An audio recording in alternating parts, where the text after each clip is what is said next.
Lakot application haka standard form yaki candidates ki badai shinong try jongka ri Meghalaya na kabanta ki post haka kontrak na kabanta pan pentrai kam yaka Jal Jeevan Mission JJM hapok ka district water but sanitation mission JJM West Khasi Hills district Nongstoy. Kelas date ban sumit yaki form kanlong haka arbo atrik benai kendai arajar apel.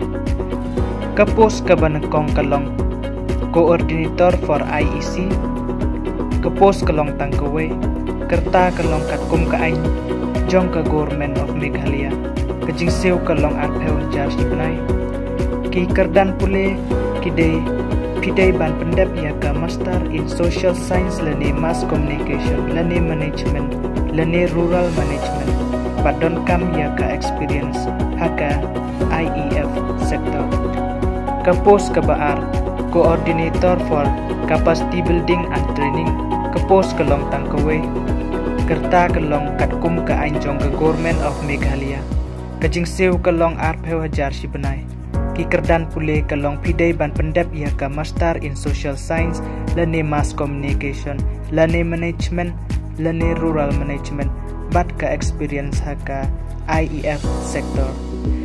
Ki candidates ki ba interest bat ki balak ban apply ki day ban submit ya ke application hak ke standard form bat ki attested copies SC ST certificates marksheet experience certificate bat arteli ki passport size hak ke port office jongka superintendent engineer PHE Western Circle Nongstoy. Pila ban download ya ke standard application form na ke link bangi lebu hapo description. Pila ban klik bat download direct nanto. La code application ya ki candidates ki badai ki nongshong shnong jongka ri India na kabenta ke post laboratory assistance haka office jongka Meghalaya State Pollution Control Board Lumpengat Shillong.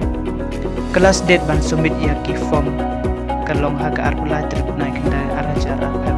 Ke post kalong laboratory assistant, ke post kalong tang santli.